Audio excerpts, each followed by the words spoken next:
existe o reino dos céus, mas existe o reino dos homens. Existe o reino dos céus, mas existe o reino do mundo, o sistema do mundo. E quando nós vamos ver a diferença, você vai entender que o reino dos céus é extremamente maior, melhor do que os reinos do mundo. Romanos 12, Paulo lhe diz assim: não vos conformeis com este mundo.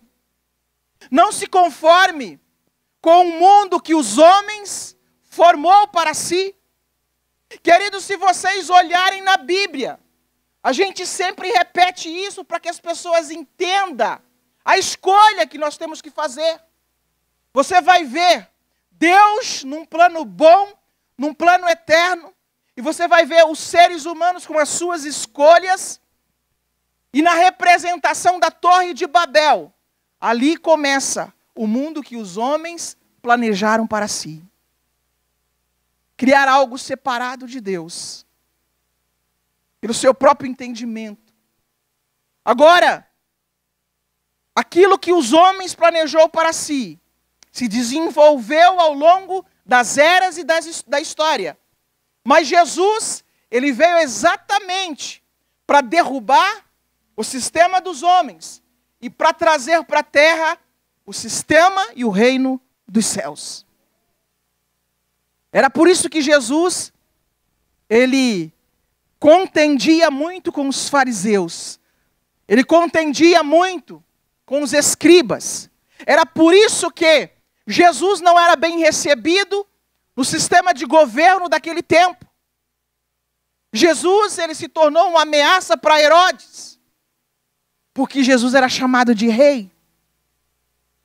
Só que quando, naquele tempo, ele foi questionado sobre o título de rei dos reis, ele falou uma palavra assim: o meu reino não é deste mundo. Por quê? Porque o reino dele é um reino espiritual. Agora, se você diz assim, o reino é espiritual, então não é para essa terra. Entenda uma coisa: reino de Deus é um sistema de governo diferente daquilo que a mente do ser humano planejou. Porque por mais que o reino de Cristo é um reino espiritual, mas o reino do Espírito governa sobre os reinos da terra. Ou para o bem ou para o mal.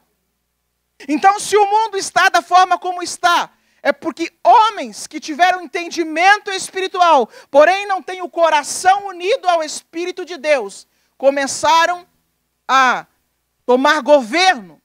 É por isso que Jesus falou que os filhos das trevas são mais hábeis, mais espertos do que os filhos da luz.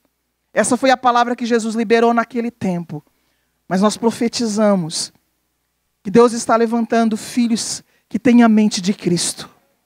Deus está levantando uma geração que tem a mente de Cristo. E nós reinaremos com Ele em glória.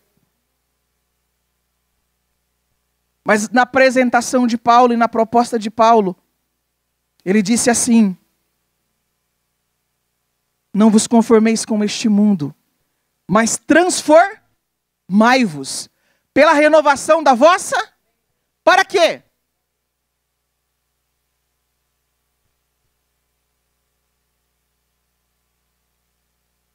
Pensa na sua vida hoje. Se você está satisfeito com a vida que você tem, agradeça a Deus. Mas saiba de uma coisa, ela pode melhorar ainda. Não vos conformeis com este mundo, mas transformai-vos pela renovação da vossa mente, para que experimenteis a boa, santa, perfeita e agradável vontade do Pai.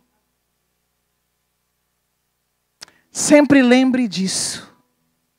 Quando você tiver que decidir dar um passo para mais perto de Jesus, saiba que a vontade de Jesus para a sua vida é boa, santa, perfeita e agradável.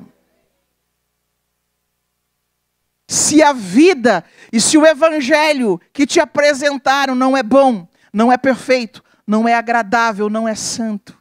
Esse não é o Evangelho de Cristo. Porque o Evangelho de Cristo traz estas características. Nós estávamos hoje ouvindo uma mensagem à tarde lá na casa da pastora Elisete, que falava sobre a morte, né? Morrer para o eu. Um dia eu falei para Jesus assim, Jesus, se eu soubesse que morrer para o eu era tão bom, eu tinha morrido antes. Porque você vai morrer para algo que não presta e vai renascer em liberdade, em autoridade, em intrepidez.